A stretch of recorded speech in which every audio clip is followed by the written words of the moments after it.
This is Melody Allen with Patriot Survival Podcast. We are at the Texas GOP convention, and we are talking to my state rep, the awesome Brian Harrison, fellow Aggie. Brian, thank you so much for joining us today on Patriot Survival Podcast. Well, it's an honor to represent you in the Texas House of Representatives. I'm so excited, not just that I get to be on your podcast. It's rare that I get to be on the podcast of somebody that lives in my district that I have the honor of representing. So thrilled to be here with you, Melody. Thank you. So how do you think the convention's going so far? I think it's going pretty well. I mean, look, the thing that's great about convention, unlike what happens at the Capitol all the time in Austin or in D.C., right? The people that are here are the people who are sacrificing their time, their treasure, their money, time from their families, because they know that our country and our state are worth saving. So these are my people. I couldn't be more excited to be here and partner with them as we try to save our great state here. Yeah, so I want to back up a little bit because you've been traveling, you've been very busy, and yes. I want to talk about the primaries. We had some big wins we sure did. in the primary, and you yourself went on a tour to help a lot of these candidates, including, and even just last week, I think, went on the Silver Bullet tour. I was, yeah. I want you to 3 talk days a on the little road, bit about that and those big wins that we had in the primary. Well, so it's historic, and I'll back up a little bit because a lot of folks who are watching your podcast might not be familiar with how dysfunctional some things have gotten in Texas. So the voters in Texas have spoken loudly and clearly for decades that they elected Republicans to the governor's mansion, the lieutenant governor's office, every statewide elected official, and then big majorities in the Texas Senate and the Texas House.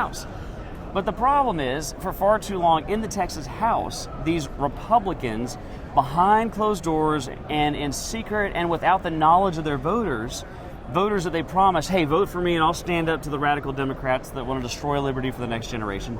They have gone under the Capitol, voted to put those very same Democrats in power, colluded with them to destroy liberty for the future in Texas. It's outrageous. It's a massive betrayal of the voters that I think maybe until the sham and illegal impeachment of Ken Paxton, people didn't quite have a chance to see with their own eyes how corrupt and dysfunctional the House is. So I've done something, myself and a few other representatives, that's really unprecedented in Texas politics, where there's an unspoken rule. You're never supposed to say, campaign against your colleagues. Well, I've got 4 little kids. You know them. Yes. Right? And the stakes have never been higher for the future. So I don't have time. Texas doesn't have time to care what some politicians in Austin think. Right. And so I've been traveling the state with Governor Abbott, Senator Ted Cruz, Attorney General Ken Paxton, and we have knocked off 9 of my incumbent colleagues outright, and we've got 8 to 12 more that were pushed to a runoff. Right. And so, the bus tour, we did a 1,000-mile bus tour around the state, made like 6 or 7 stops,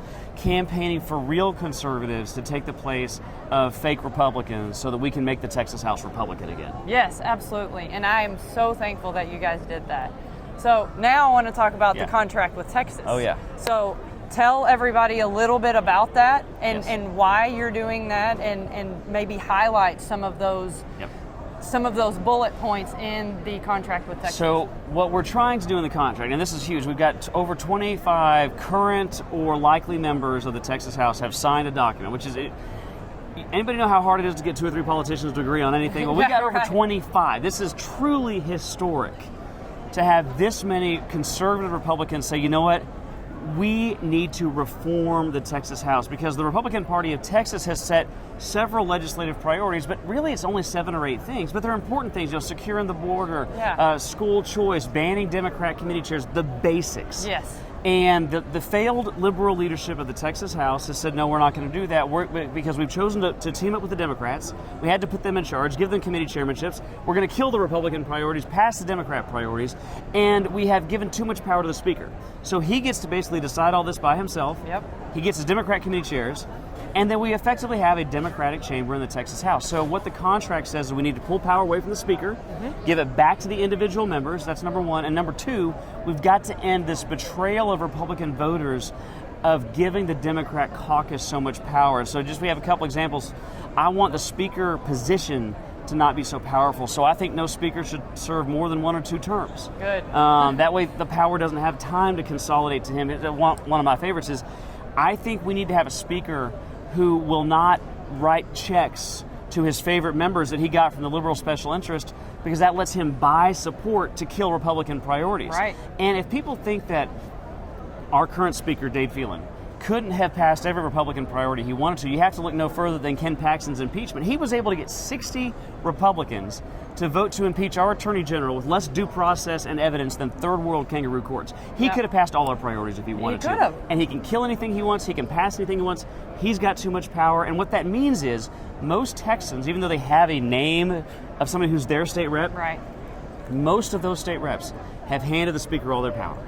So you might believe you're represented by somebody. The reality is Dade Phelan, our failed liberal speaker, is the state rep for the vast majority of Texans, and that's got to change. It does indeed. Yeah. So how do you think now, shifting gears back to the convention? So as you know, Matt Rinaldi is stepping down and he is not running. And we are, at the time of this recording, we don't know who our next party chair is going to be. Well, maybe talk about the importance of making the selection for that chair and how you guys are going to govern next legislative session and holding you all accountable. So what I think is incredibly important and what Chairman Rinaldi has done very well is make sure that the Republican Party is not simply the cheerleader for anybody who decides to put an R letter by their name. He, and I believe correctly, the leadership, the SREC of this party and the grassroots activists, when people run for office or are in office and they voluntarily associate with the Republican Party or the brand Republicanism, that has to mean something. Exactly. And it has to mean something, at least in the basics, like smaller government, less spending, lower taxes, more individual freedom, right? Governments that are constrained in their power by the limits placed on it by our Constitution. So what is critically important coming out of this convention is that we have somebody who will carry on that, which is arguably the most important thing, which is to make sure if you're a Republican politician or a Republican candidate, that brand has to have meaning, because if Republicans lose their way in Texas, Ronald Reagan used to talk about America being the last best hope for man on earth. Well, as much of a disaster as we're all saying DC becoming, I think Texas may be the last best hope for America. So if Republicans lose their way in Texas, there may be no hope left. So we got to make sure we have a strong leadership coming out of this convention. Absolutely. And then as far as priorities go, just to kind of close, how important is it, Brian, that people get involved and people get engaged, and maybe talk about the importance of constituents and you hearing from folks and folks being vocal to you as an elected official? Oh, it's critically important. So I say to folks all the time, my job title is representative. Right. And it's hard to represent people if you don't know them. That's right. So I try very hard to make sure I'm out and about in the community, but also it's super important. And I know it's hard to find time in our lives. Everybody's busy with the kids and jobs and vacation, all that kind of stuff.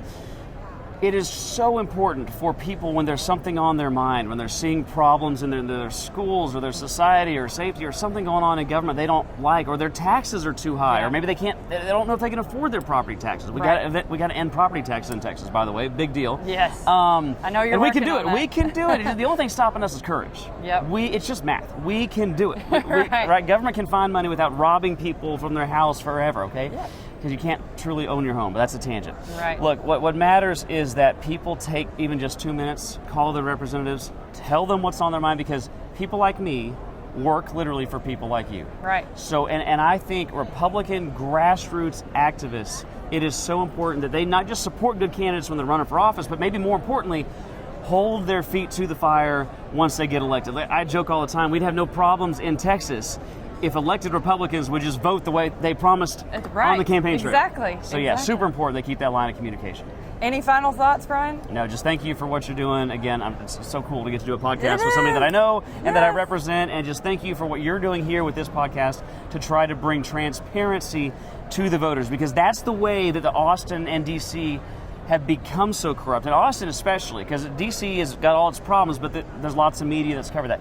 The way the Texas House became so corrupted is they were able to betray their voters under a cloak and a veil of secrecy. Right. So the more voters know, the more responsive and responsible their government's going to be. So thank you for what you're doing. Thank you, and thank you for your time. Enjoy the rest of the convention. Gonna do it. All right. You too. Thanks. All right.